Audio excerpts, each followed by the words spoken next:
sort of a nonsensical answer. They give nonsensical answers. At the beginning, quantum field theory was not well understood, and people did not know whether to take this seriously.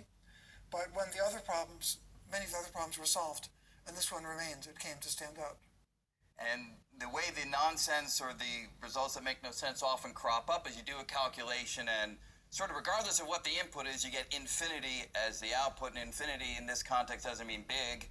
It just means we don't know what we're doing. Somehow, when you put the laws of the big, general relativity, laws of the small, quantum mechanics together, it doesn't quite work. Can you give us a feel for why?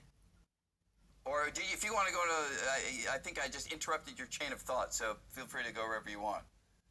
No, it's not just it's the lack of predictability. Yeah. So in treating quantum gravity by using the framework of quantum field theory, we could do pretty well if we had experimental evidence to try to predict, but we'd have to introduce new parameters.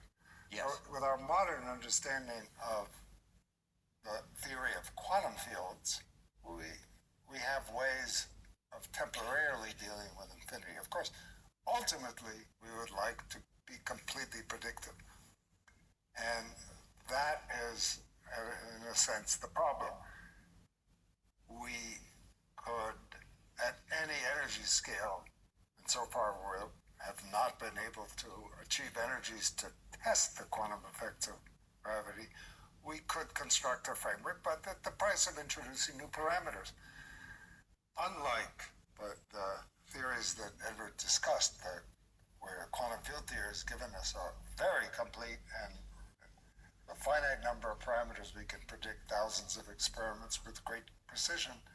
In quantum gravity, ultimately we would appear to have to introduce an infinite number of parameters, which means, in a sense, we can't ever predict anything. Yeah. Everything. Yeah. Right.